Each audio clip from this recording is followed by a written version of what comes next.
Hey, cheers. I don't know what episode we're on, bro, but like, I don't know either. we've been doing this. We've We've fucking been in it. doing this. Yeah. Hey, so how's it going?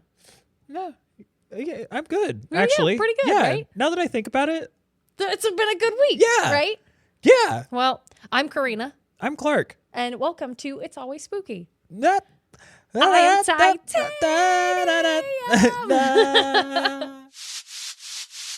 It's always spooky. So, this week's movie, I don't even really know how to introduce this one because it's primarily comedy, it feels like. It is definitely, it was intended to be a horror movie. It's by Blumhouse Productions. Yeah. It was definitely like a blockbuster horror movie of the year. But if they went with a PG-13 rating, because this is 2022's M3GAN. I also just realized this ties into our last episode unexpectedly because Blumhouse Productions started with Paranormal Activity. Yeah, exactly, right? Weird. Why do we keep having these happen? It's like we're psychic or something. I mean, it's because we're not doing it on purpose. No. Like we're choosing. Like we even like this is out of sequence too. We were supposed to record M3GAN a couple of weeks ago, right? Like so. This is just fate, bro. Yeah. Like this is just it. The cool shit just keeps happening because this is supposed to happen. This is supposed to happen. We're doing this is destiny. Yeah. But yeah, this was a really good film. I have to say that I have to give a shout out to Horror History with CZ. I don't know if you've ever watched CZsWorld, but he kept calling this movie M3GAN, and I can't unhear it now. M3GAN. M3GAN. I love it. So yeah, this is a great Blumhouse movie, 2022. So it's directed by Gerard Johnstone, but written by James Wan and Akilah Cooper. I think it's either Akilah or Akella. But Akilah Cooper also wrote the screenplay. Oh, sick. So I do also want to point out that one of the executive producers is Allison Williams, who plays Gemma. I didn't fucking know that. Yeah. I didn't know that. That's really fucking cool. Also of Get Out fame. Yeah, I was going to bring Yeah. that up. So some of the stars in this movie are Allison Williams. We know her from Get Out. She plays Aunt Gemma. We got Violet McGraw. I know Violet from Haunting of Hill House. She's been in a lot of like Mike Flanagan films. She plays Katie. I also put Ronnie Chang on here. Ronnie Chang's a comedian, but he's been on like Late Night with Trevor Noah. But anyways, Ronnie Chang plays David, the boss. And then I wanted to shout out Jenna Davis does the voice of M3GAN. And then Amy McDonald plays M3GAN, like the actual robot. What's so funny too is I was hoping that you would bring that up because while we were watching it last night, Nick said, "Oh, did you know 2 people played that role?" Oh, And I responded like, with, "No." Yeah. And he said, "Yeah, this one 8-year-old girl learned the choreography of what an 8-year-old would do, and then that's what they like modeled M3GAN after, and then they picked somebody else for the voice." Yep. Yeah. And the voice was like slightly more mature than than Amy McDonald because she's an actual child. So, Yeah. And I have some trivia about Amy later about some of her training because she actually did all of the stunts and all of the choreography herself. Sick. They had very minimal like CGI effects that were put on M3GAN. Most of it was Amy's ability. And I think the only thing that they CG'd was her face. Right. Oh, wow. Yeah. The entire time that Amy played M3GAN, she just wore like a prosthetic mask. And so they just animated everything on her face in post. Sick. Which, yeah, I guess she had a lot of fun playing that. I would assume so. It's a fun movie. M3GAN herself is, a little scary, a little... Well, she's like everything wrong with like AI tech. Exactly. Yeah, anything where technology is taken too far is just a little real, and that makes it a little frightening, even if the movie itself isn't frightening. But I could see having a lot of fun playing this cunty doll that is equal parts nurturing and compassionate and fun and also horrifying. But also, yeah, horrifying and like catty and sassy. Yeah. Like she has attitude in this movie. She does. Like from the beginning, like from the get-go. And we're going to get into that. Oh, I'm so excited. I'm going to have to look up the tagline. But the title card was really fun. I really liked it because it's kind of like, the power on kind of like circle that lights up. Yeah. It's kind of like that. It's kind of like the power on, and then M3GAN kind of shows up in that reflection. So I liked that as like a good title card. Tagline, I remember it actually being kind of funny. It's friendship has evolved. Yeah. And then she's more than a toy, she's family. I cannot wait for the second one of these. It's Dude, going to be so good. Oh my God, I fucking know. We could go watch it in the theaters. It comes out in June. We should. The end of June. Because I bet you it would be like a fucking awesome movie. Yeah, and we did everything else. We did all the other metadata besides like maybe budget. I'll do that now too, and then we can go back to our scariest scenes. Budget was $12 million. Opening weekend in US and Canada on January 6th of 2023. Just made me laugh. Was $30 million. So it damn near doubled its budget in the first opening weekend.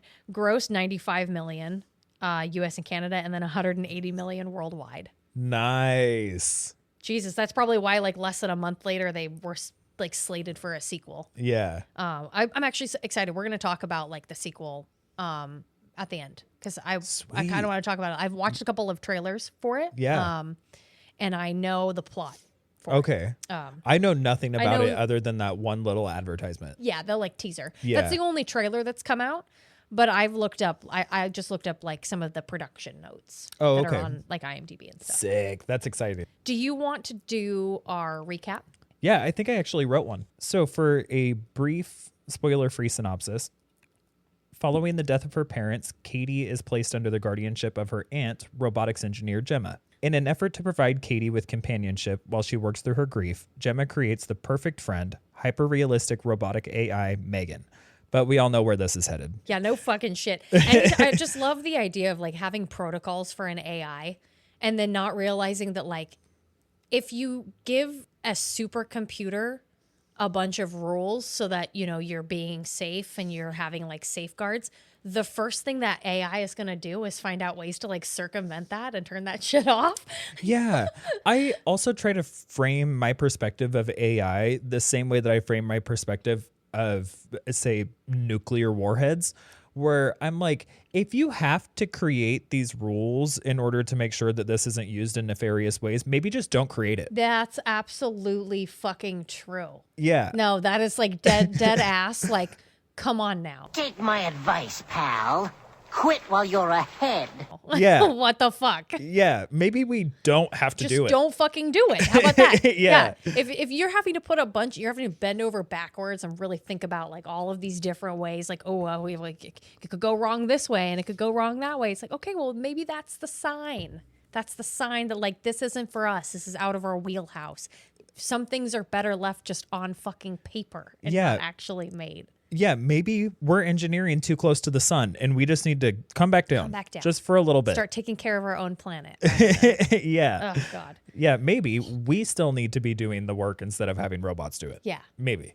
And I love the whole kind of point of this movie and kind of the way that they frame this very much like to me, it's more comedy than horror. I see what they were trying to do with trying to make it embody both.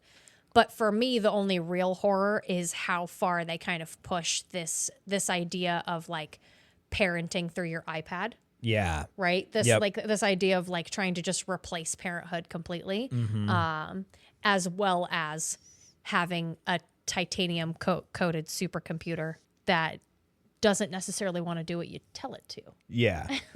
You know, Nick has said on multiple occasions that if he were to have had an iPad as a kid, he absolutely would have been an iPad kid. Oh my God. Because he's an iPad kid now. Yeah, all of us. Like it's so easy to distract children with iPads. Oh yeah. I mean any type of bright screen in their face. Like yeah. That's not like a child's problem. Like, no. Because they have some addiction. They have the addiction because you gave them the thing. It's dopamine going and going and going. Constantly. And I was a computer kid and I was too. Mine wasn't portable. Exactly. Yeah. Yeah.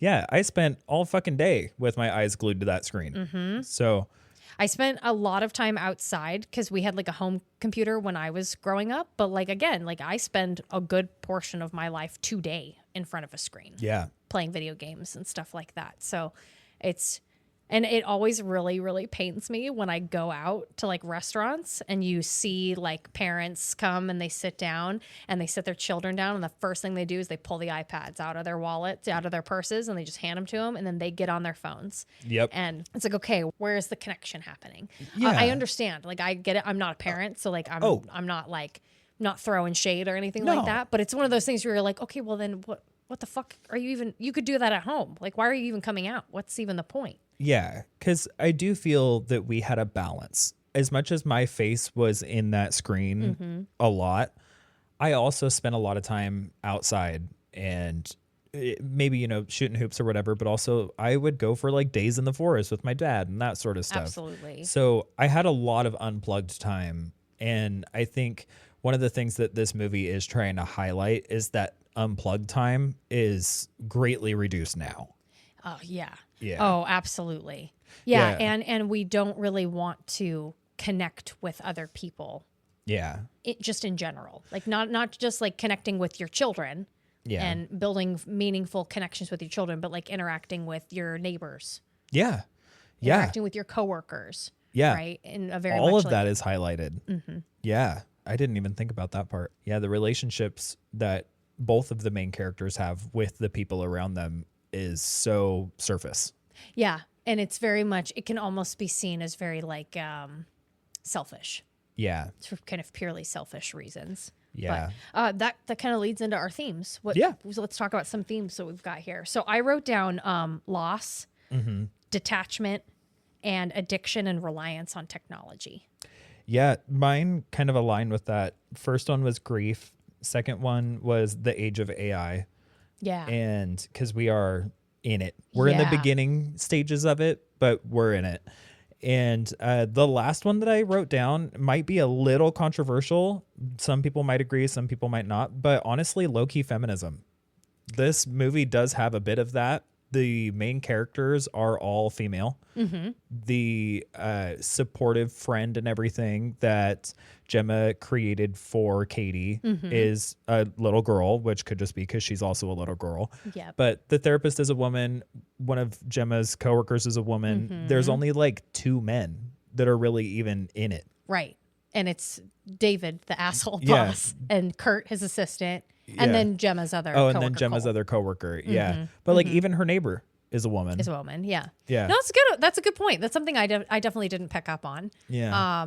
And it definitely shows like Gemma in this very like STEM like role, highly intelligent, very ambitious, and like even though she's a terrible role model and has terrible maternal instincts, at the same time, like her work is kind of like her legacy, like what she's leaving behind. Yeah. And what she really, really cares about. And I like how initially you can tell like she doesn't know how to be like an aunt, let alone a mom. Yeah. Right. Which I just found really interesting and just couldn't connect with Katie, didn't have any like toys or anything to give her or to entertain her when she first came to her house. But then later on, there is a moment where they do have a moment with like Bruce in the workshop or in the garage or whatever. Yeah. Where you do see some like, okay, she can form connections. She does know how to like talk to Katie and like build rapport and relationship with her. She just chooses not to. She chooses to kind of focus on other things initially. I can't stop thinking about that quote of just like, we'll find balance later. Right now, Katie needs to spend as much time with M3GAN as possible. Yeah. It's like, what? I do love too having a character who is placed into that role because, you know, getting into spoiler territory, of course. Well, yeah, we already gave our recap. Yeah, we already gave our recap, so now it's on you. But getting essentially shoved into the role of being a guardian and to have a female character be playing that role and not have maternal instincts. I love that because it's so often that women are pigeonholed into certain stereotypes or certain roles. Yes. And this is one of the few examples where all of those stereotypes are broken. Like, she is a successful woman in STEM and she is trying to impart a little bit of that curiosity and that drive to want these things to keep developing and keep expanding into bigger things into the kid that she, in a really unfortunate way, had to take care of. Yeah, I find that so interesting. I'm glad that you brought it up because I didn't initially see that as like her lack of maternal instincts being kind of like a subversion of typical tropes of women.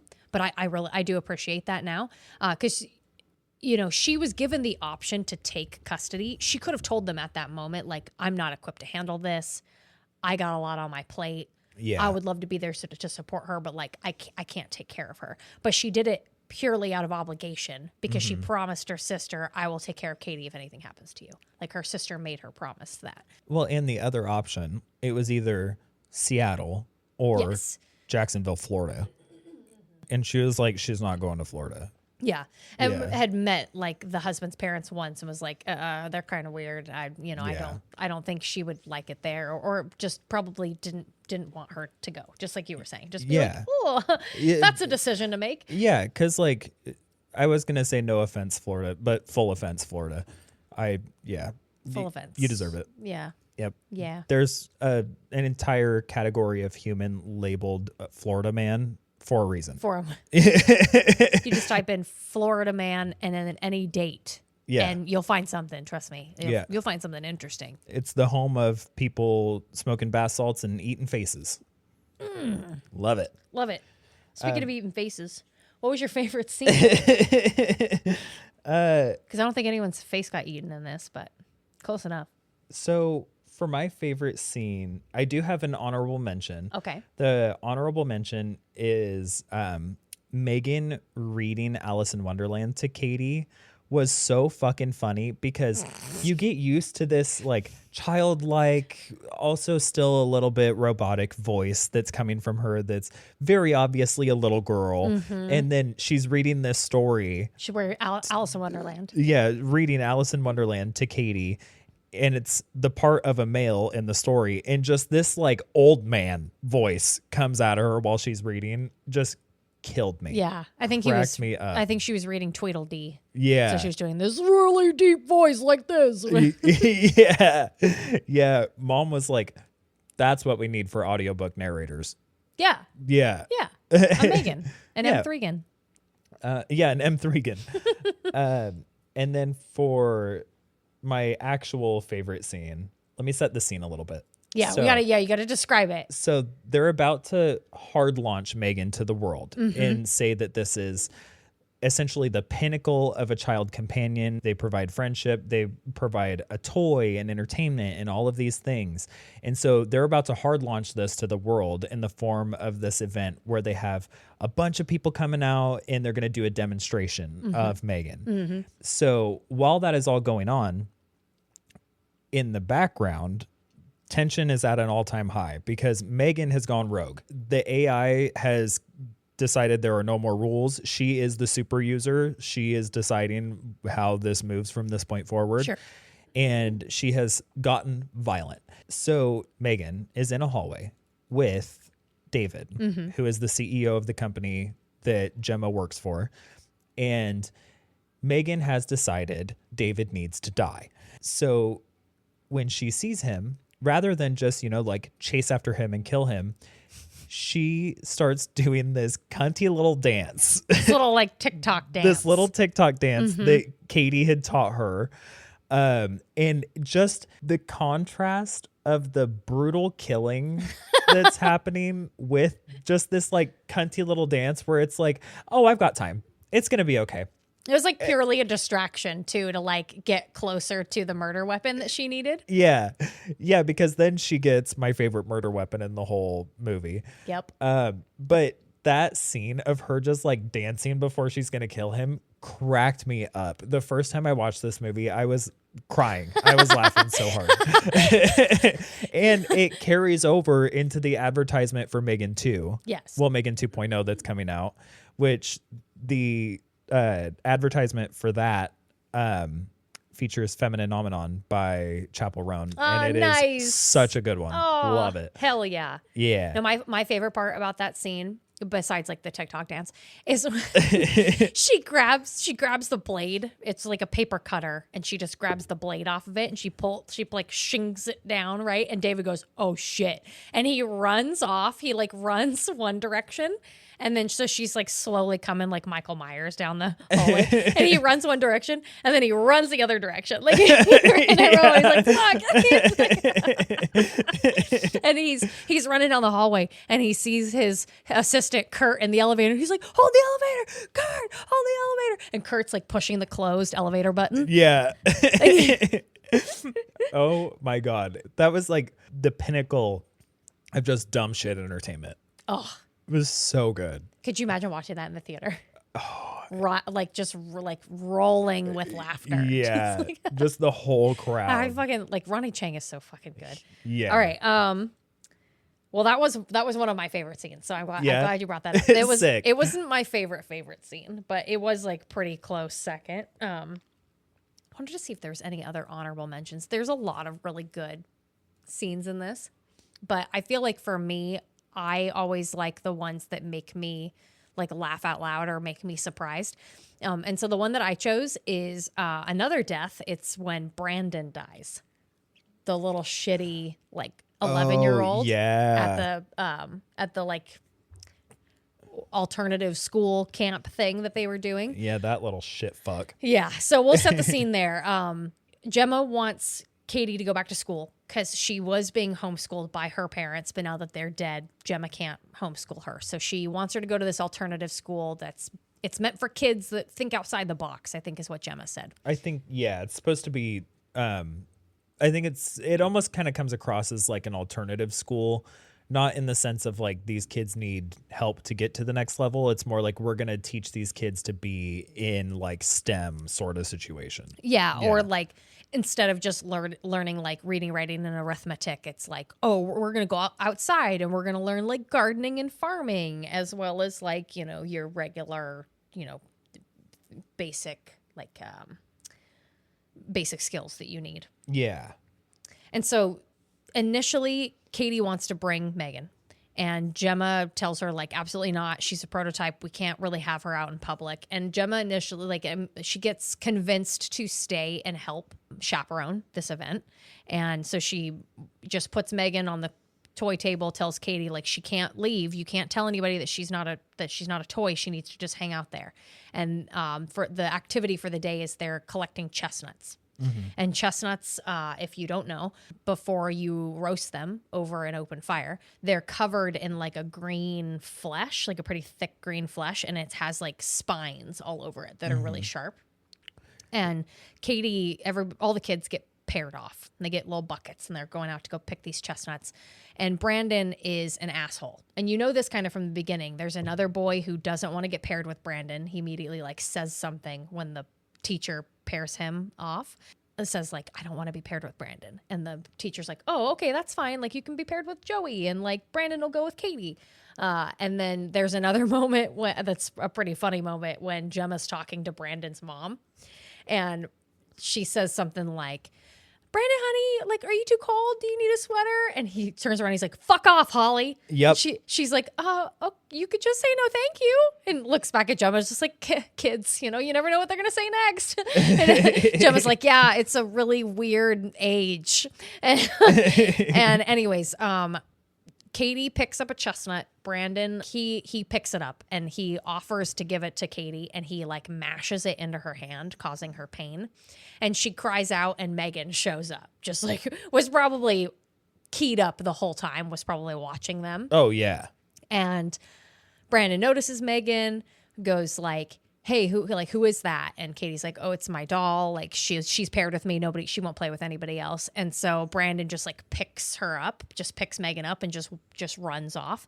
And Katie tries to find them for a minute, but can't. And Brandon like takes M3GAN and throws her on the ground. And I think he like takes one of her shoes off. Takes one of her shoes off and looks at it and tosses it. And then he gets on top of her. He like sits on top of her in like a very kind of predatory stance. And he smacks her across the face, and he tells her something like, what, you're not going to play with me? And he goes to grab her hair, and she turns on, wakes up. She's probably been awake the whole time. She grabs his hand and then and takes her other hand and grabs his ear. Yeah. And tells him, like, I think she says something like, do you know what happens to bad boys, Brandon? They grow up to be bad men. Yep. And then she slowly tears his ear off. I just pulled up the quote because I thought it was really iconic. It's real good. Yeah. She completely rips his ear off. And then he, obviously backs up away from her. And she kind of gets up in this very, like, robotic, but also like acrobatic way, kind of like a back bend, like up into position. And she looks at, this is my favorite line in the movie, when she looks at him and she's like, this is the part where you should run. Yeah. And he starts running, and she waits for a second. She does this super beautiful thing. I just love it. It's like Amy McDonald definitely did this, where right before she gets into the all fours and starts running after him, she does like a little like gymnasts when they go to do like a series of like vaults and backflips. She does that little start.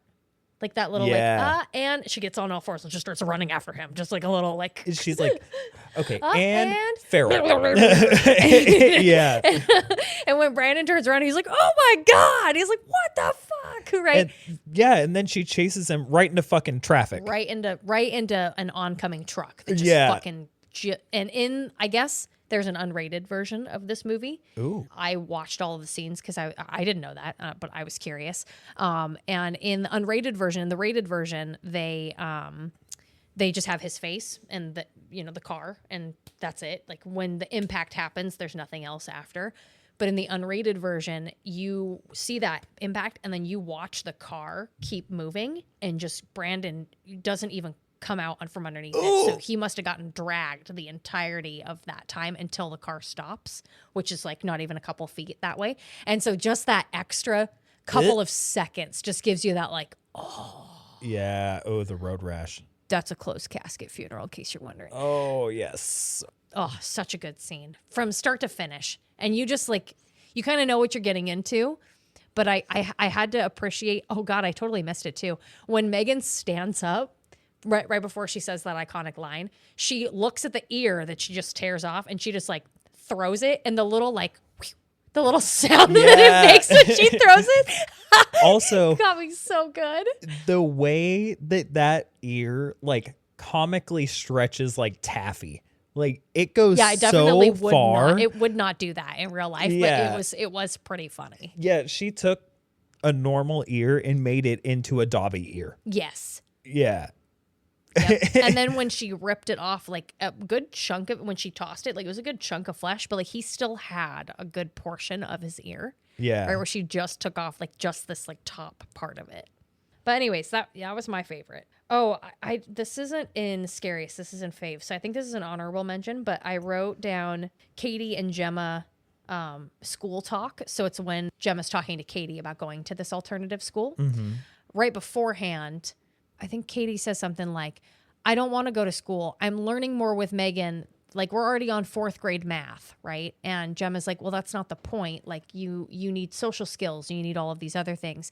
And Megan goes into one of her spiels about like, it's not, you shouldn't do this because of this reason. And Gemma says, oh, really? And she like turns the volume down on Megan.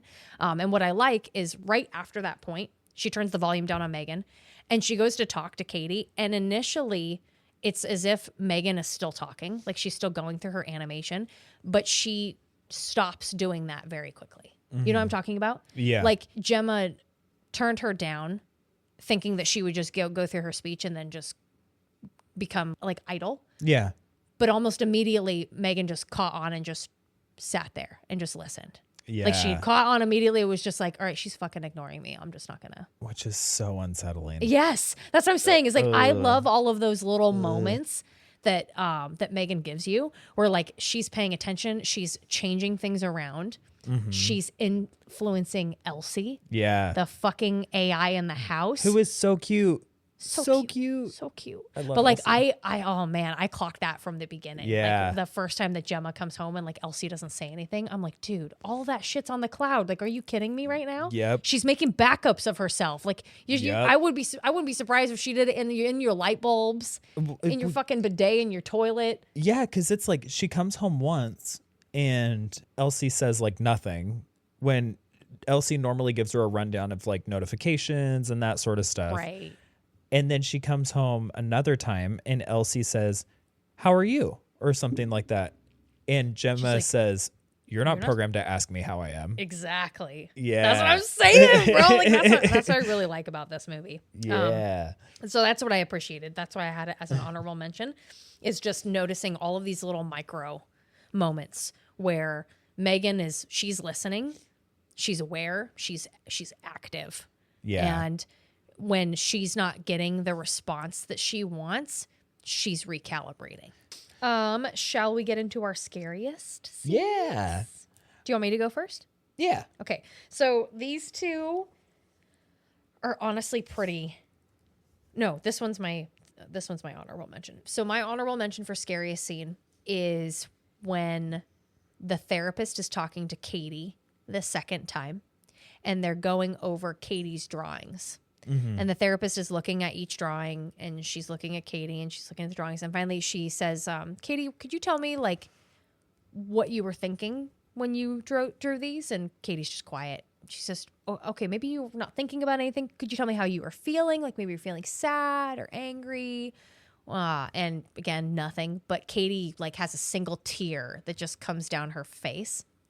And the therapist doesn't really think anything about it until M3GAN just fucking appears right next to her with a box of tissues. And she just says, you made her cry. And the therapist is like, oh my God. And it's like grabs a tissue and just goes, I didn't intend for that to happen. And M3GAN goes, and yet it did.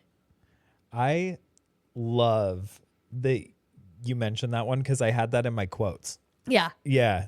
and yet you did. Yeah. And then she just slowly like takes the tissue and like hands it to Katie, right? And then they have that conversation with Gemma. So that was my honorable mention.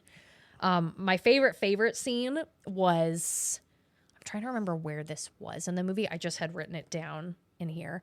But it's when Gemma tells M3GAN, it's one of the times that it's just the two of them. And she tells M3GAN to turn off. And M3GAN just replies with, are you sure? Mm-hmm. Just that fucking moment of like, are you sure? Are you sure? Yeah. I just loved that moment. I think it was, I want to say it was when M3GAN was confronting Gemma about like their like start. Because the thing that you don't know until kind of that halfway point is that Gemma spent all of her time creating M3GAN's operating system.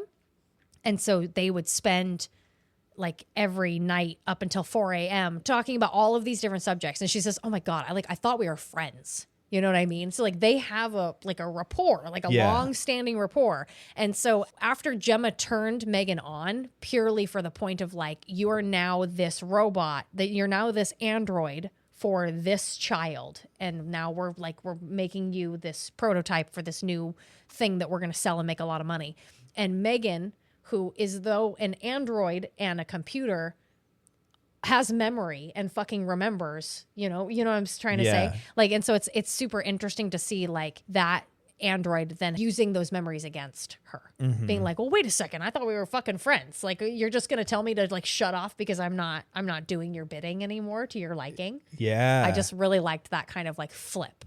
Yeah. Cause it adds in a few things. It's the artificial intelligence piece of it and a machine learning piece of it where it is adapting as it's going, and it's taking even, core memories that kind of developed the operating system, taking those memories and applying them to what's currently happening. Right. But then there's also just like a level of sentience that's slowly bleeding its way in. And that's that moment where you're like, especially where she says, are you sure? Yeah. That's, oh shit, that's sentient. That thing is, that's alive. Exactly. Yeah. That thing is no longer thinking about the person with the controller is giving me an input. I need to listen to that input. It's like making its own decisions. It's a threat. It is a threat. It's a very, very like clear threat. Yeah. And I like to, there's another moment where right before she kills Celia, when Celia says, what are you? And M3GAN says, I've been asking myself that same question. And you have to admit that like a lot of AI probably do that at some point. I figured during trivia, we talk about like little Sophia a little bit and like maybe like Chat GPT. Yeah. Until then, I kind of want to know about your scariest scene. So I have one honorable mention, and that is the ear stretch. Because that is, I believe at least, either that scene or the one that is my scariest is the first time that you see a little bit of M3GAN being a weapon as well as being a companion. Right. You see the more aggressive side that she can exhibit. Absolutely. Absolutely. And so that was my honorable mention. My scariest scene is there is a moment where Katie is playing outside, and I believe M3GAN is inside. Yes. And Katie's playing with her bow and arrow. And she shoots, or she has shot one of the arrows and can't find it. And she finds the other one. And then she says, M3GAN, do you see my arrow? And M3GAN starts scanning around looking for it, and she sees it just on the other side of the fence. She can see it through a hole that Gemma and her neighbor had been like fighting about, like who needs to fix the hole, and the neighbor needs to keep her dog on her side of the fence and all that kind of stuff. As if it would fucking matter. Yeah, as if like it would matter. The first time the dog doesn't run through the hole, it runs around the fence Right. and attacks their car. Yeah. It's like it doesn't fucking matter if she fixes the hole or not. No. Your dog's aggressive and you need to like keep him on a leash. Yeah. God. Yeah. So I would literally smack the absolute shit out of that woman. Oh, and I yeah. love dogs. Like yeah. I don't blame that dog one iota. Well, I blame no. fucking Celia. Like what the fuck? Well, one part of loving dogs is understanding the way that they behave and understanding what sort of competence an owner needs to have to be able to take care of that. 1,000%.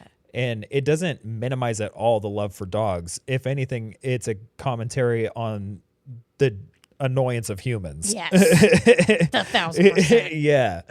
Yeah, because let's be honest, every single time you've ever seen somebody who like goes to dog training, the dog trainer's like, we're not here to train dogs, people. We're here to train the people. Absolutely. The dogs are just here as an accessory. Yep. The dogs are not the problem, trust me. They are not. So when M3GAN recognizes that the arrow is on the other side of the fence, she goes outside to go retrieve it, and she goes to grab it. When she grabs the arrow, the dog from the neighbor's yard attacks M3GAN's arm. And so she's trying to pull it back. Katie is. Yeah. Because Katie comes, right? Like, Yeah. Well, M3GAN's trying to like get the arrow out, but Katie's trying to help by like pulling M3GAN back out of the hole. Right. And in the scuffle that happens there, the dog ends up biting onto Katie. And so there's, a dog attack situation happens. When Katie screams, Gemma finally hears what's going on, runs outside. Because that's the backup to that, is that like Gemma didn't fucking hear when Katie was screaming for her. No. Right? When like M3GAN, because M3GAN got bit on the arm and then he grabbed onto the back of her neck. I was thinking to myself, like, if that was Katie that had stuck her head through there, she'd be fucking dead. Also, I'm glad that you brought up that Gemma wasn't hearing when Katie was calling for her. Exactly. She wasn't hearing that, but she heard when Katie screamed. Exactly. And that's, I think, the first little iota that you get of the maternal instinct kind of turning on with Gemma. Yes. Oh, yeah. That's when you can tell that she's like, oh shit, she gets into parent mode. Absolutely. Yeah. Oh, yeah. So, yeah, I'm glad that you brought that up. But then Katie screams. Gemma comes outside. Gemma and the neighbor, of course, get in a fight about the dog, that sort of situation. Gemma takes Katie inside. And after she's leaving the situation and walking up the walkway to go into the door, M3GAN just looks at the neighbor and her hair is all disheveled. She has like a piece of grass or a leaf in it or something like that.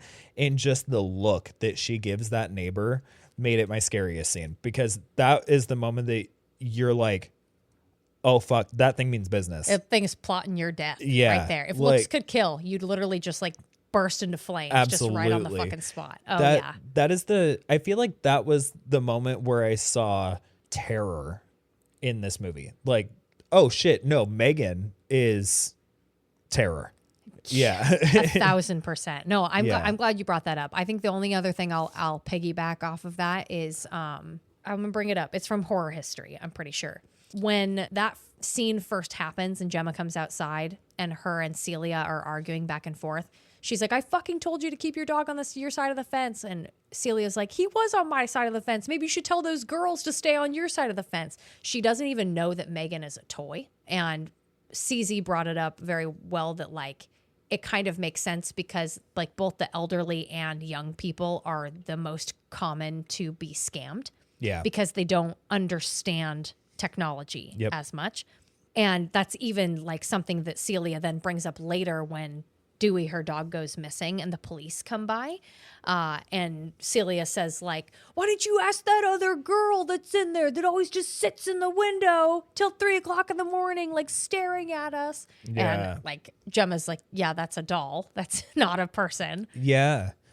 I'm glad that you bring that up because that is one of those little spiced on details that really is pulling the atmosphere into it, where you get the, oh yeah, it's the old person who doesn't understand technology brought into that whole scene. Exactly. Yeah, and it's that's brought cool. in even further when like Dewey gets got by M3GAN that evening that Katie like goes to the doctor, gets antibiotics, they come back, and then M3GAN like tucks Katie in and she gets to business. She gets up, and you initially see the dog and he's sleeping, and then he hears his owner, Dewey boy, but you can hear it. It's garbled, it's robotic. It has some like inconsistencies in it.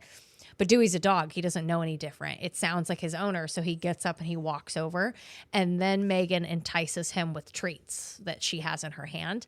And as soon as he gets close enough, she just fucking grabs him and kills him. And then further on, I'm just tying this back into when she lures Celia into the shed. Yeah. She's going to kill her, right? I think it's like the following day because Dewey goes missing and the police come by. And then that night, M3GAN goes over to Celia's house and lures her into her shed by pretending to be Dewey, the dog. And again, you can hear it. It's like slightly robotic, but it's just convincing enough that Celia goes out and at least investigates it. She done been scammed. Right? I felt like there was something else I was going to bring up about that scene. Oh, I just thought this was cool. I just thought this was a kind of funny tidbit when M3GAN comes out and Celia goes, what are you? And M3GAN says, I've been asking myself that same question. And Celia says, where's my dog? Like, what'd you do to Dewey? And she just says, he's buried 35 miles southwest and approximately 5 feet deep. Cold. Yeah. And the way she kills her is actually pretty good. We should talk about it. It was decent. It was a pretty good kill. In the unrated version, it's a lot spicier. Oh, I bet. She kills her with a pressure washer. So she uses a pressure washer to disarm her and disable her to make her land on the ground.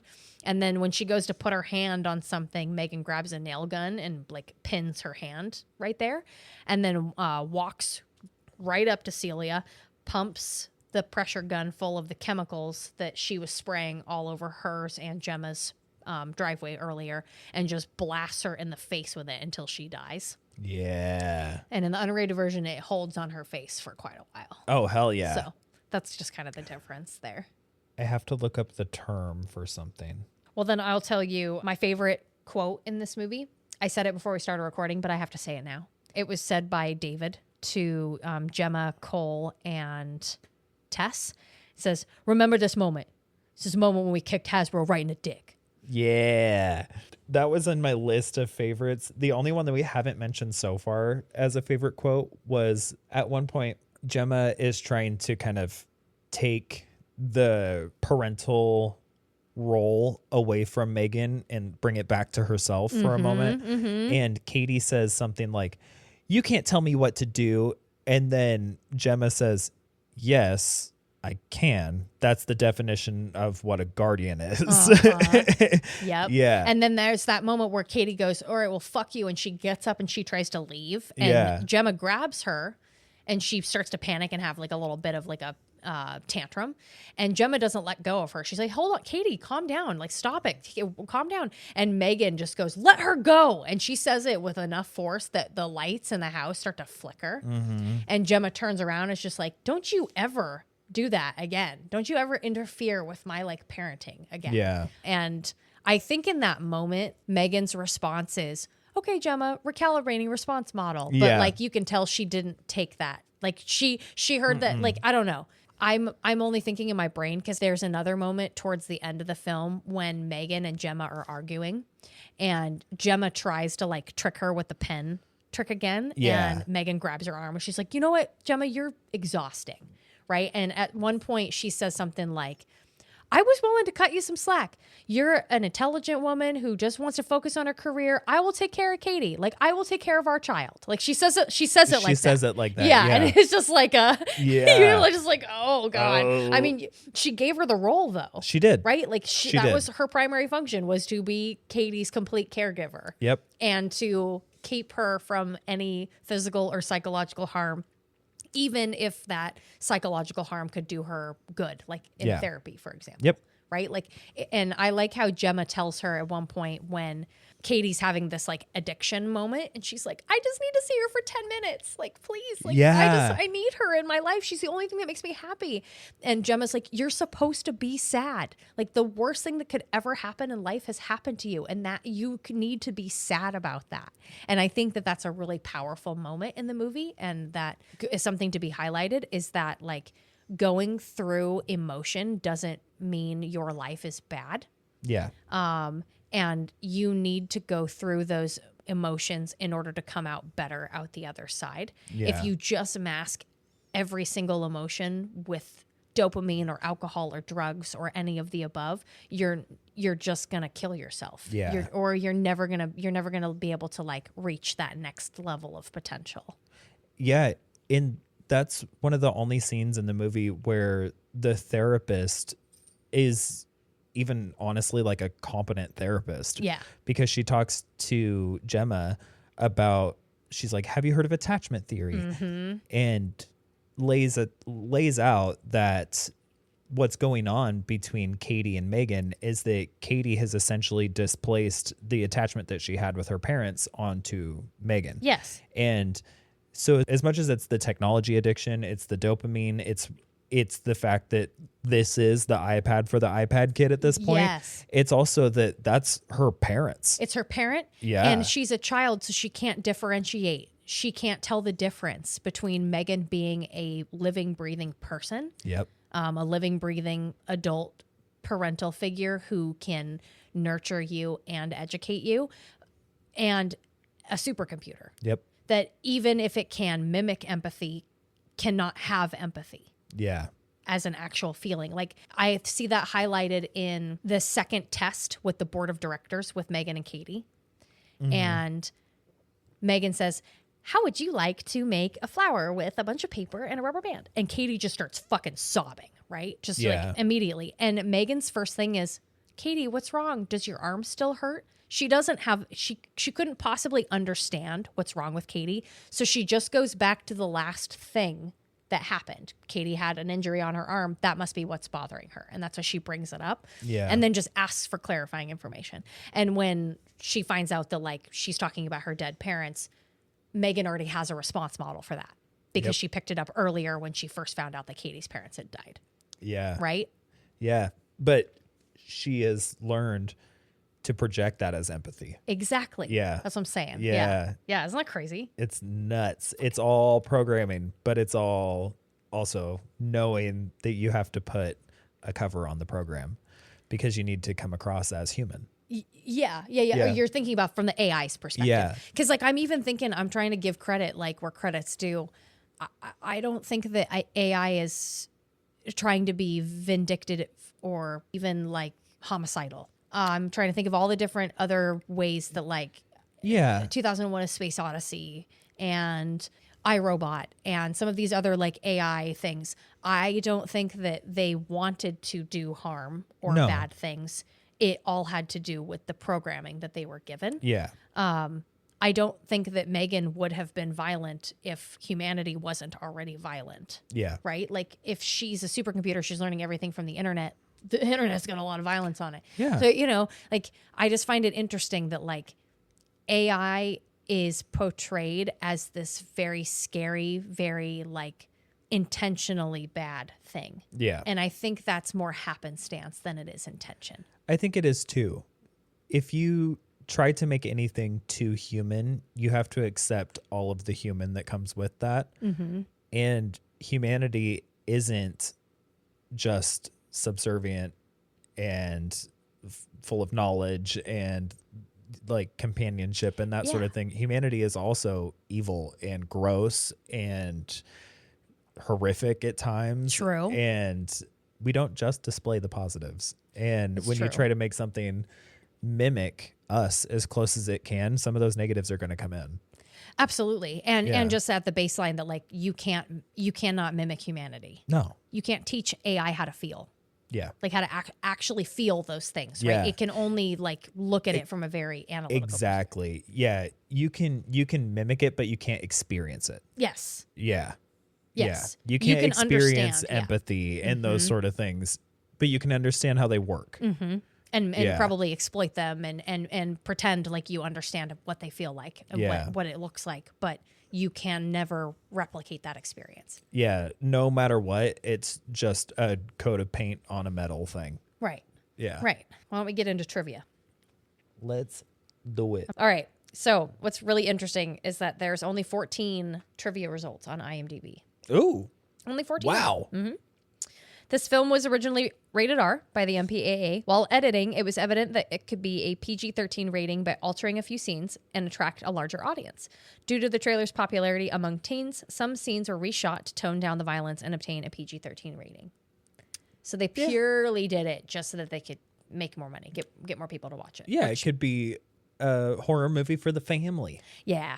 I'm not mad at. No. Writer Akela Cooper said the original body count was much higher, with the film being gorier. An unrated version released on the Peacock streaming service on February 24th, 2023.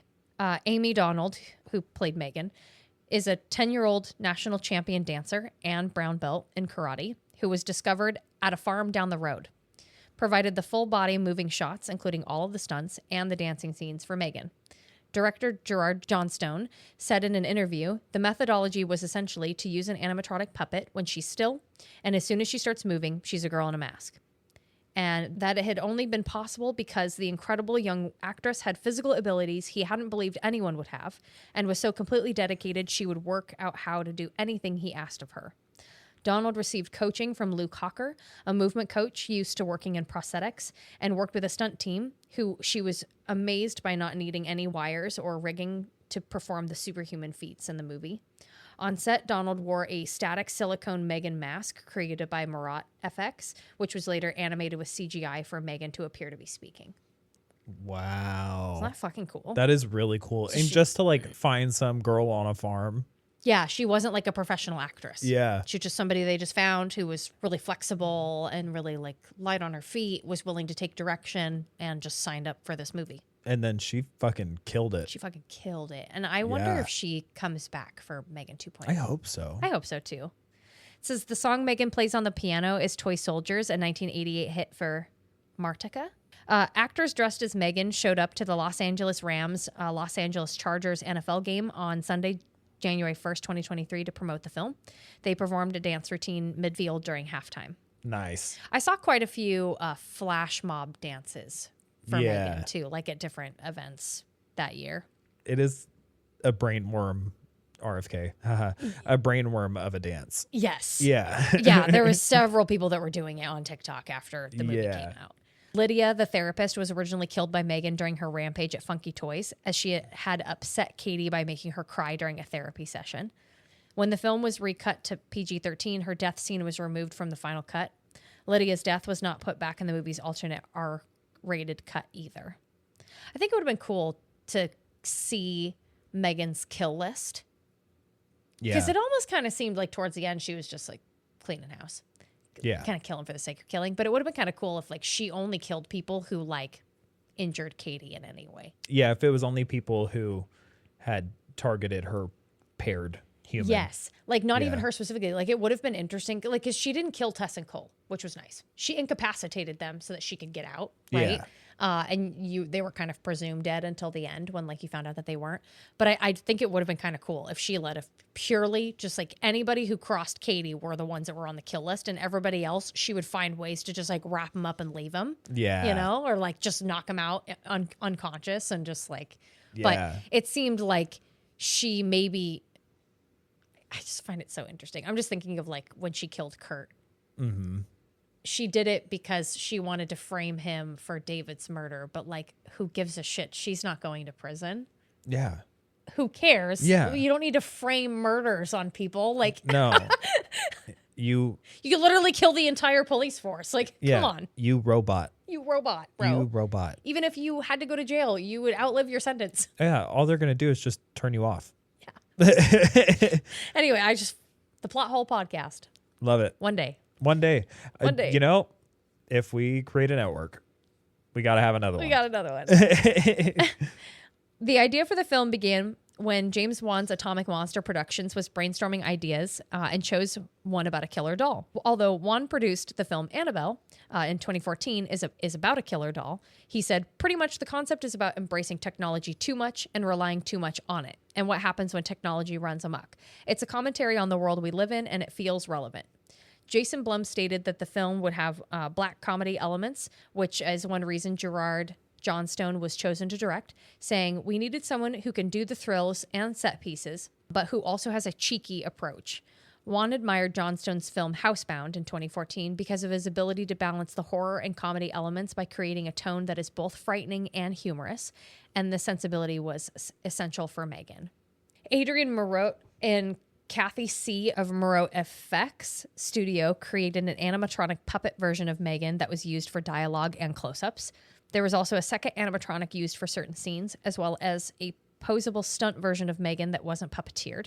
The animatronic M3GAN was puppeteered via a variety of techniques, which included radio-controlled facial expressions performed by Adrian and Kathy in tandem, automated lip sync for the dialogue, temp tracks were provided during filming by New Zealand actress Kimberly Crossman, and a puppeteer physically moving M3GAN's head and body. That's fucking crazy. That is. That's crazy. So they had like 5 different versions of M3GAN. Yeah. An animatronic puppet for close-ups, a stunt version, another puppet, and then Amy McDonald. So like, it's 4. So many M3GANs. So many M3GANs. Flock of M3GANs. Allison Williams said there's a certain unrated moment that makes her sick to her stomach. Williams said, the unrated version is a lot of fun, if you have the stomach for it. When asked if there is a specific scene that makes her squirm, she replied, "Oh my God, it should be when a child perishes, but at one point, someone's face loses a fight with a pressure washer and it starts to peel off. Even though I know how it works behind the scenes and I watched all the tests they did with the special effects makeup, I still get sick to my stomach when I see it. It just grosses me out. I don't do well with gore in general, so that moment is particularly gnarly for me." Yeah. Okay, on a budget of $12 million, principal photography began in June 2021, taking place in Los Angeles, California, and Auckland, New Zealand. The suburbs of Auckland were utilized to lend the film a Denver, Colorado feel. Why wouldn't you just fucking shoot it in Denver, Colorado? Yeah. Okay, whatever. Filming was completed by mid-August, right before a COVID-19 lockdown occurred in New Zealand. The film underwent reshoots and post-production in order to secure a PG-13 rating from the Motion Picture Association after the original cut was deemed too violent. It would have been really funny if they did the reshoots in Denver, Colorado. Right. Well, this is the vibe we were going for anyway, so. The amount of money that cost you. Yeah. Anyways. Seems a little excessive. Also, wanting it to have that vibe and that sort of thing, but you say in it that it's Seattle, and, well, Seattle's the main place. Right. And then where the parent situation happens is supposed to be in Oregon. Yeah. Well, yeah, because they were traveling there for like a ski trip or something. Yeah. Like that. Oh my God. Let's see. I got a couple more. While Gemma is going over the pitch presentation for M3GAN, she states that it uses an A17 bionic processor. This is a specific chip designed by Apple. It is. Yeah. I only knew that one because I worked there. Right. There was another one. I don't think it's in this trivia, but the polypropylene barrier. Mm-hmm. I think that Cole said, like, "Oh, I forgot to put the polypropylene barrier in there." Is an actual thing. If you don't have that barrier in there, the the computer parts heat up too fast and it blows up. Yeah. So what happened in the movie actually would happen if you didn't do that. Yeah. I like that. I like the accuracy. I know. In the trailer, M3GAN tells Brandon, you should probably run. But in the feature itself, she says, this is the part where you run. Ah, okay. Screenwriter Akela Cooper cited the Richard Attenborough film Magic in 1978 and her innate fear of ventriloquist dummies as one of the chief influences on her screenplay. She is also a big fan of the Chucky franchise. You can see that. Obviously. Yeah, that's pretty apparent. Mm-hmm. And ventriloquist dolls are fucking creepy. They fucking are. Yeah. Like, yeah. Ugh. All right, finally, in a 2023 interview with Screen Rant, Gerard Johnstone detailed some of what went into the now famous dance scene. What was really funny is these movies are made on a very tight schedule. We had about 5 dance sequences, and they were all great. This is really just the first one we could really do, and it's just been amazing to see how that was enough. Thank God I didn't change it. Thank God I didn't do something else, because it just felt like it was the perfect level of something that someone could do themselves at home, apart from the flip. But there's a point to the dance. It was always important that it wasn't a dance for dance's sake. She's doing it to distract the guy while she picks up the guillotine. Yeah, but it was so cunty. It was so good. It was so good. And it's like it's a callback to when she's playing with Katie and they're doing the dance. Like, it's perfect. Such an iconic scene. And like, I'm just going to say this because we were talking about experiences earlier, but like they play this as M3GAN is having fun. Yep. She's having fun at this point. Yeah. Enacting revenge, right? Because if you think about it, if the objective is just to like turn the lights out. She could have just done that. Well, whenever she's choking Gemma, like there's like a couple of times she's like choking Gemma on the ground. I'm like, what the fuck are you doing? You're made of titanium. You're not like slowly choking this bitch out. Yeah. Crush, dead. Right? Yeah. You got the torque, bitch. Yeah, right. Like, but that's what I'm saying is like, one, it was probably just production and directorial sake. Like, we gotta have fun and mix it up, and it needs to be exciting, right? Yeah. But then it's also we need to have the tension like last for a little bit. Exactly. Yeah. But then it's also like this bitch is having fun. Yeah. She's fucking having fun. She's liking it. Yeah, she's liking it. All right. Yeah. All right. Let's get into our ratings. All right. So for my weapon, I picked probably one of my favorite weapons that I've ever seen in a movie, to be honest. And I tried to look it up to see if there was a different name for this. They're called 2 things. It's either a paper cutter, which I feel like people could imagine scissors for that. Or something that isn't what I'm trying to reference. And so the second one is paper guillotine. And I've always heard it called that. I just didn't know if that was my family being problematic because that's what they do. But it is online on Amazon, sold as a paper guillotine. So I'm going to say that that's what it is. Hell yeah. So my murder weapon is the blade or the swinging arm of a paper guillotine. And for quality, I gave it a 5 out of 5. Honestly, like if I take it being a horror movie out, it was a really fucking well done movie. It was. It is hella entertaining. It's technically one that the whole family can watch, like for the most part. Oh, yeah. There's like all of those little elements that are added in where it's like, oh, you see Gemma's maternal instincts turn on. You see grief. You see old people not understanding how technology works. Like you see all of these little pieces that are put in there that just build to this beautiful atmosphere and this really great story. So it was, to me, it's pretty perfect as far as quality goes. Scariness, I gave it a 1 out of 5. There are some like tense moments and there's some death. So to me, that at least gives it a 1. Otherwise, I probably would have given it a 0. Sure. Yeah. Yeah, there's definitely threat. Yeah. There's definitely threat there. Yeah. And then for rewatchability, I give it a 5 out of 5. It's not very long. I think it's like an hour and 43 minutes or something like that. Not super long, hella entertaining. So it doesn't seem like it even takes an hour and a half. Yes. And I've already watched it multiple times. right? Yeah. It's to the point I've watched it so many times that like I sometimes can't remember the sequence of events. Yeah. I can just remember all of the moments, right? And just like not necessarily the order in which they happen. Yeah. But it is one of those movies that if you want a good laugh, definitely worth putting it on. There's so many memorable parts. You don't even have to pay attention to it. It could be something you throw on in the background and you know what's going on. And at the same time, when you do rewatch it, and even the more times you watch it, you start to notice little tiny subtleties like that you missed the first time.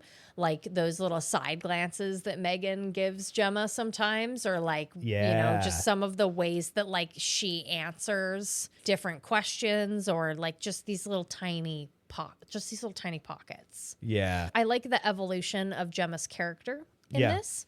And honestly, like I kind of like M3GAN's evolution in it too. I do too. Because she really, like, she does kind of evolve throughout the film. Yeah. From when she first wakes up and starts her time, in the movie. No, it's good. It's really good. It's really good. It is. It's one of those movies that, like, I remember sleeping on. Like, I remember not watching it when it initially came out. I was like, that's not up my alley at all. Not interested. But when I did finally watch it, it is, it's very, very good. I would 1,000% recommend it to anybody that likes scary movies or doesn't, because, well, I'll get into my rating now. Yeah. Because you used the paper guillotine, which I respect, that was one of my weapons because it's just obvious. So I'm gonna do the pressure washer. Hell yeah. Because the pressure washer is the second weapon. So for quality, I also gave it a 4. I'm gonna give it a 4.5 out of 5 because I've watched this movie probably like 4 times in the last couple of days. All of those little tiny subtleties, like I really feel like this is a movie that there's no scene that's gratuitous. It has just enough. I really like the like all of the characters. None of them seem gratuitous. They all have their little part to play and their little string to pull, which I really like. So it's super entertaining. And it's also, I give it such a high rating because it's easily digestible and it's great to like see with a bunch of people. Yeah. Like I would love to show this movie to a teenager that really wants to get into horror movies. Absolutely. For scariness, I gave it a 1 out of 5. I found no part of this movie scary. No. Like unsettling would be the only word that I would give. And it would be for things that like most people, especially younger people, wouldn't find scary. Yeah. Like the reliance on tech or like AI taking over and like taking over humans, or this like blatant neglect of a child. Yeah, the more adult concepts and the more existential pieces of it too is the part that's scary, and the rest of it, like this movie is so entertaining. Like you're gonna laugh through most of it if you have any type of like horror base. Yeah, I feel like for just the common movie goer, this is probably going to take you for a ride, and it's going to be a really fun ride. And it's probably going to scare you at times, or it's going to make you want to look away.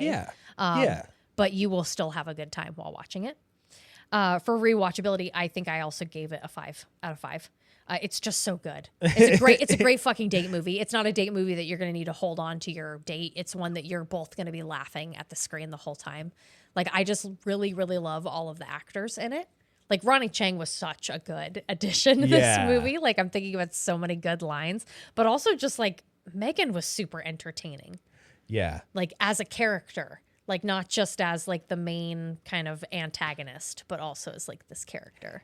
And, you know, this isn't something that I try to do often, but I would almost actually recommend this, too. Like, if you're going to watch it with a bunch of friends or if you're going to have a date night, like that sort of thing, this is actually a movie that would be a roll on the ground laugh riot after a few drinks. Oh, like, my gosh. have a couple beers and then sit down and watch it and you will be screaming. Yeah. Yeah. Absolutely. Oh my gosh. Yeah. Pull this out at like your next just like friend movie night or your family movie night. Yeah. Yeah. You'll have a really great time. Finally, let's do our what doing. Oh yeah. What doing? I always put this in my book as what up. What up? I kind of like that too. In just the last week. Yeah, in just the last week, which is nice. I don't feel like I have to remember so much to catch up on. Yeah. So I went backpacking last weekend with Karina's husband, Harrison, and we had been trying to put this together for like a really long time. And so we've had to push it out weather's not been in our favor, that sort of thing.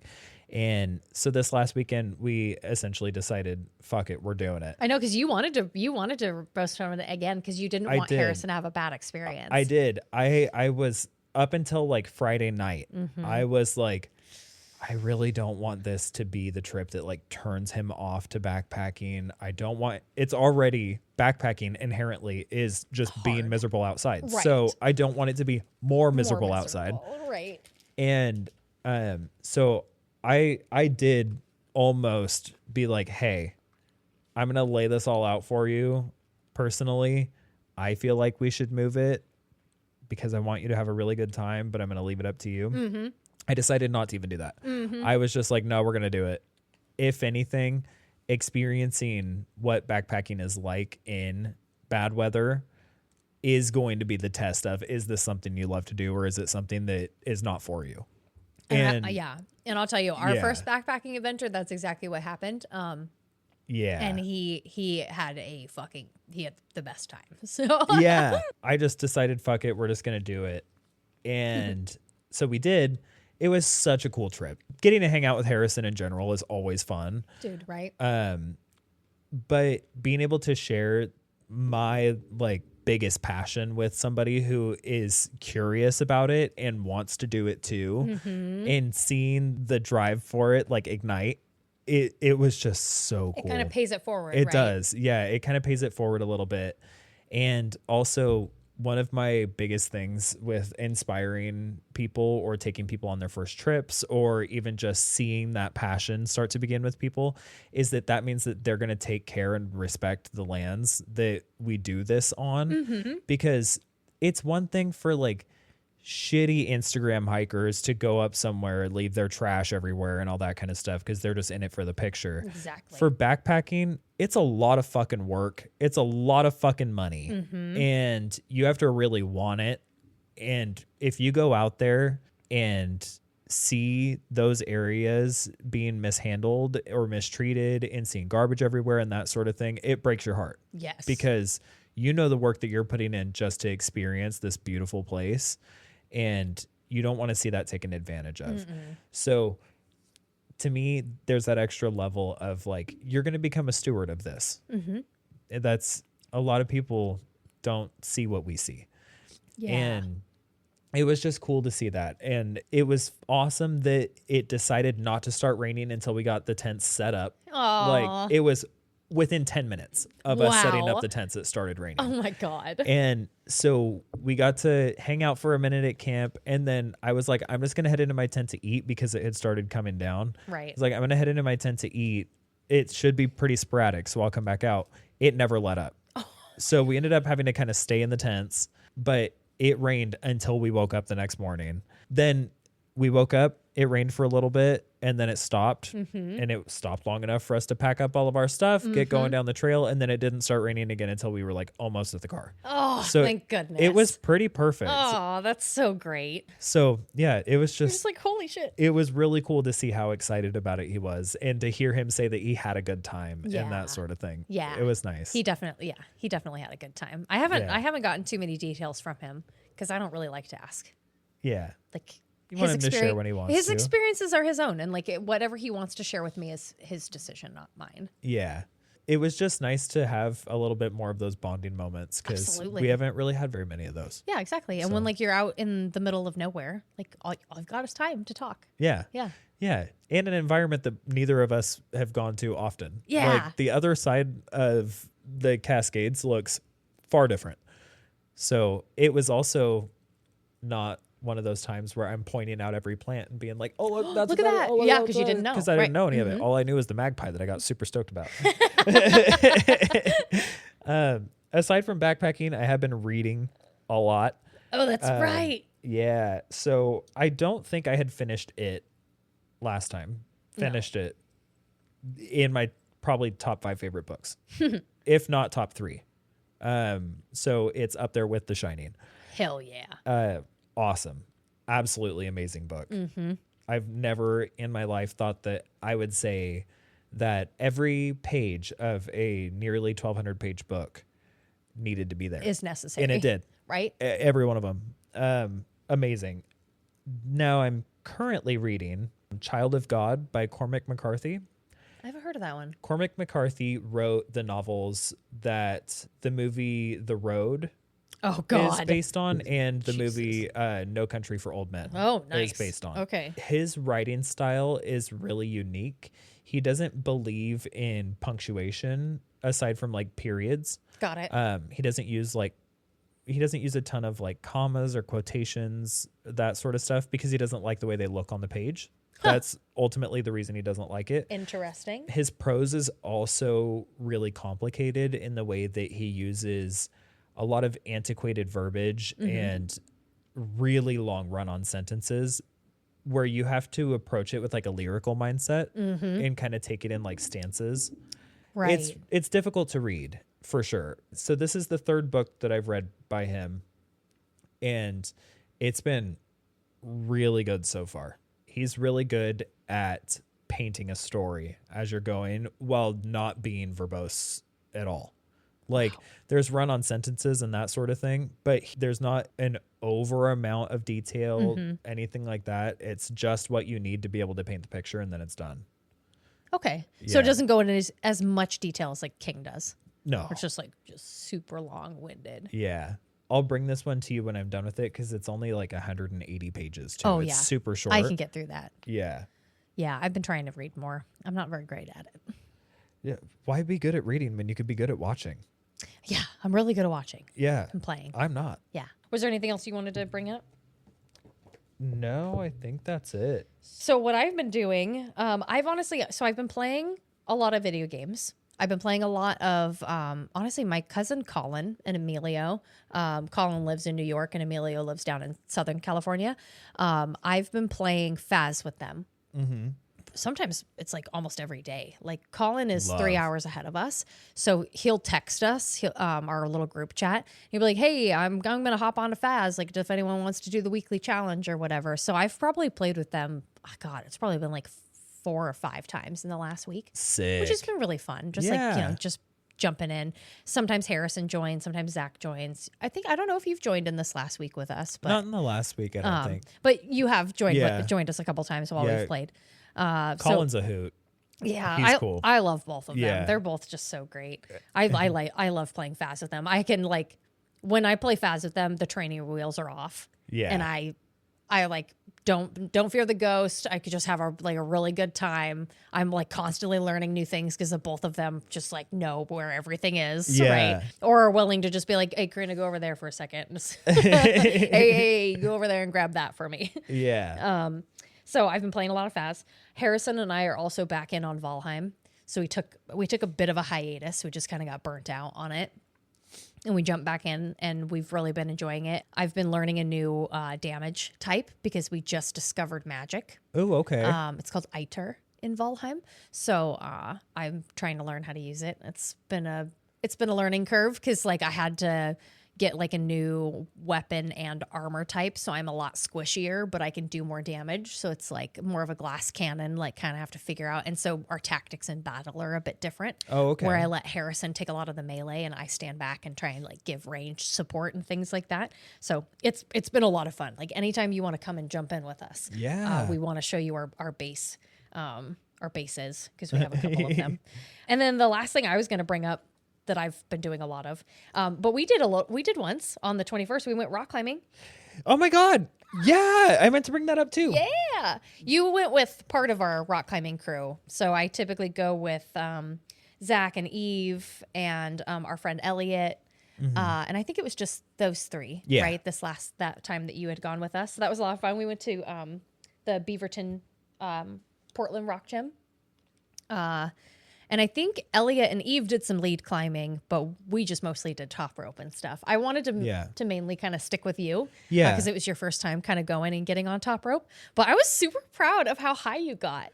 I now feel like I could have gotten a lot higher, but it finally broke the fear that I have of top rope. Yeah. Because I had only ever experienced auto belays doing top rope. Yeah.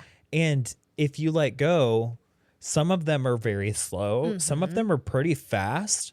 And I still get the feeling of I'm falling. Absolutely. But going with you and having somebody to actually belay me, being able to actually like stop for a second and not fall, I was like, oh shit, this is way safer than bouldering. Oh, absolutely. And I got up to the top of that. Mm-hmm. And so now I know when I go into it again, I'm going to be like, no, I got it. You're just like, I got it. I can get all the way to the top. Yeah. Oh, yeah. I think you're really going to like it. When you were talking earlier about like indoctrinating people into backpacking, I was like, that's kind of how Eve and I are with rock climbing. Like, we fucking love bringing people into rock climbing. We're like, yes, come into our club. Yes. Yeah. And we started with Pavel. We started with Eve's preceptor when they were training to be a paramedic, and Pavel was their mentor.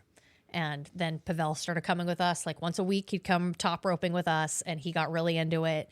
He took like the beginner class, and then he got Stevie into it. And then I think at this point, and then Eve got their now fiance Zach into it. And like now we've just slowly started pulling in all of these EMT people. I'm getting Harrison into it. I'm getting you into it. Oh, we're just building this little cult, and I love it. And then I've been climbing I think I've gone like 3 or 4 times in the last week. I either go by myself and I just get lap practice in, or I've been getting extra lead time with Eve. Or like yesterday I went with Eve and Zach and I think Stevie. Oh, so cool. It was just the 4 of us just going out and doing stuff. So yeah. I think right now it's just Elliot, Eve, and I that are lead climbing. Okay. So everybody else top ropes. I do want to be able to belay at some point, so I want to take that class. You can either take the class or I can teach you. Oh, okay. I was an instructor, so like I can teach you and how to pass the test. Yeah. And then they just test you in the like waiting area. Oh, okay. They just want to know that you know how a Grieger works. Yeah. And how to operate it and how to like lower your belayer, how to catch a fall if they end up falling, things like that. And they just want to make sure that you know how to tie into the rope. Oh, okay. That's literally it. Okay. You don't need to take a 45-minute class to do that. I can teach you how to do that, and then you could just go take the test. Sick. I can even test you a couple of times. Like, all right, you ready? Sick. Okay. Yeah, I definitely want to do that. There was one day I went for, I think, a birthday party, and we went, Brian took me, and we went with a couple of other friends, and they had me take the test in order to go there because I wanted to top rope. And when I was taking the test, I was essentially giving an instruction lesson to everybody who came with me. I love it. Yeah, it's that was actually one thing I was talking to Harrison about while we were out backpacking was Really? I was like, it's so fucking cool to see Karina doing the thing that is her element. I was like, that is seeing a whole nother side of her where you can see her so dialed into that and doing the thing that is obviously her shit. It was so cool to watch that. That's so cool. It was so cool. Like you could see everybody having a good time with it. And even looking around at people who weren't in our group, you could see them really enjoying the time that they were getting on the wall. Yes. But when I watch you do it, it's like you look at it through a different lens, and it was really cool. It was really cool to see it. I love rock climbing. Yeah. It's definitely like every time I'm like doing something and I'm like idle, I'm like, man, I want to be rock climbing.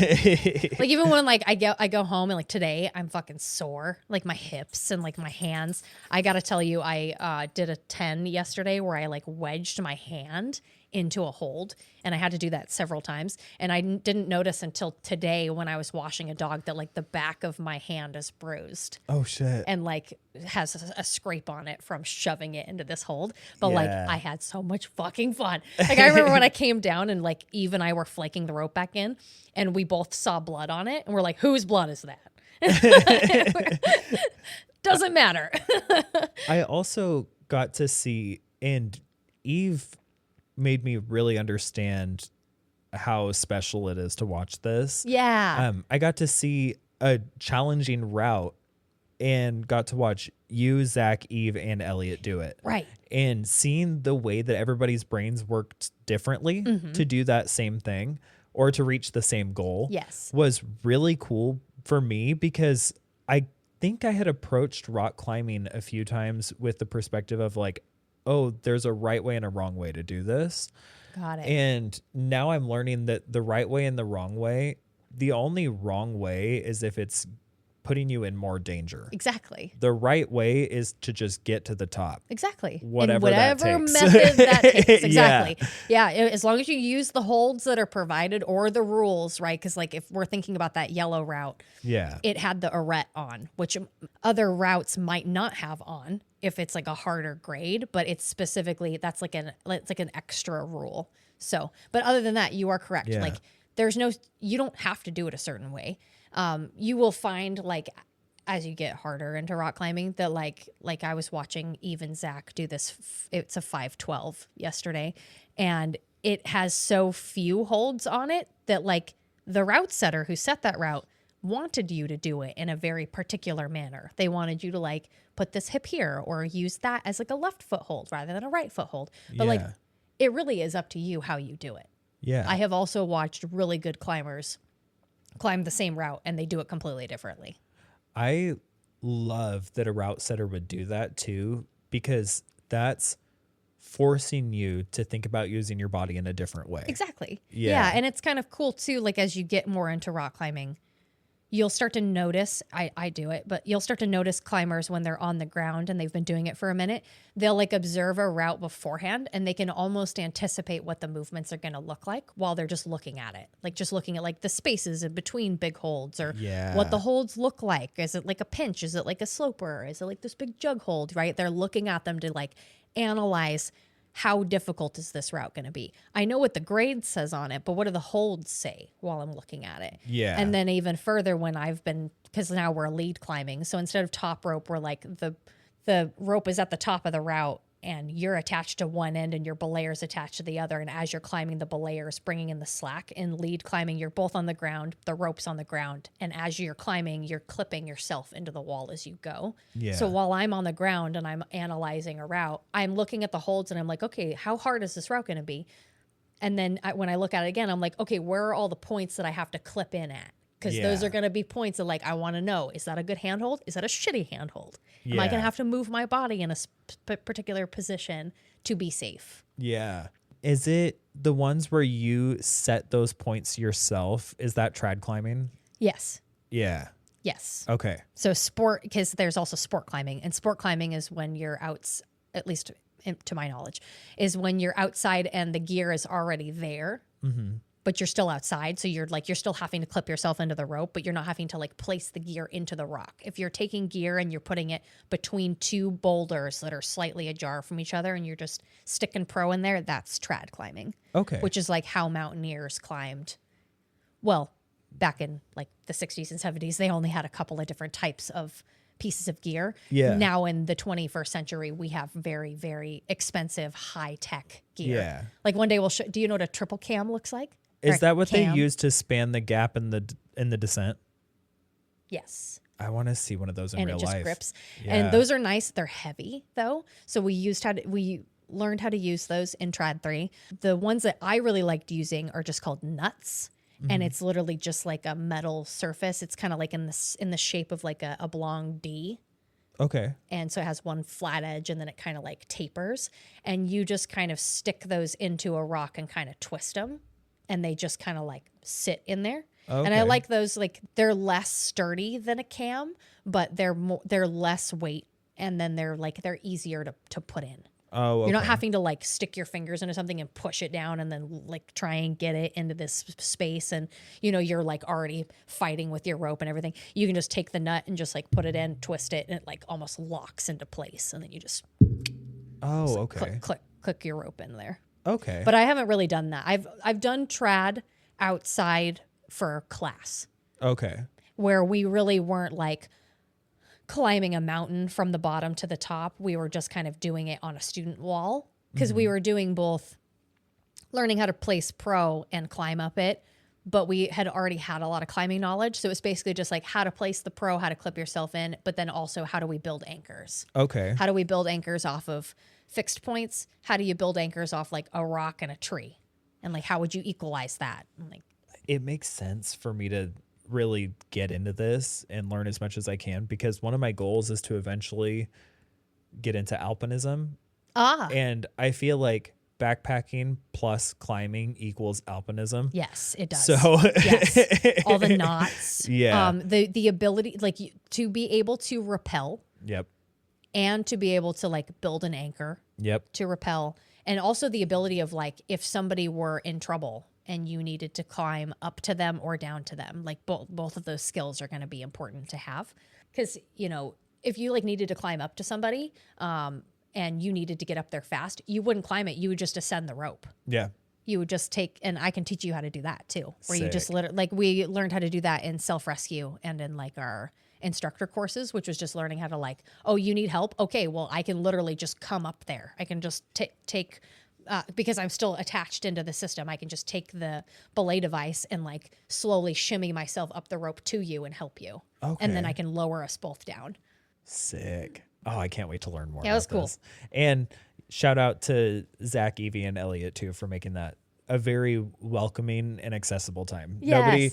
Nobody tried to pressure me into doing any specific thing. Everybody let me just kind of go at my own pace, do what I wanted to do. Yeah. And then showed me also when I'm not climbing how to appreciate what I'm watching. Yes. Which was really cool. Yeah. Yeah. No, I like the little tribe that I've created. Yeah. It's been a lot of fun, and I'm very, very glad that you came with us. Yeah. We definitely need to plan more. Yeah, absolutely. I'm in the group chat now, so I'll know when it's happening. Exactly, right? Yeah. I appreciate it when you texted me the other day. I was like, oh, good. He's still getting the text messages. Oh, yes. All right, bro. Let's go ahead and end this so that we can schedule these things and get the fuck out of here. Yeah. Bye. Bye.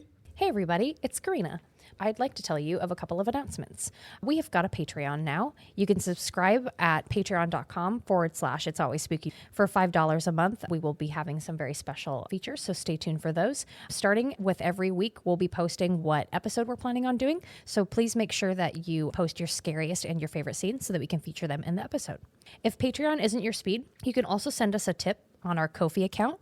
That's kofi.com/itsalwaysspooky. Please, please, please also email us your spooky stories and any recommendations to itsalwaysspookypodcast@gmail.com. Thank you so much. It's always spooky.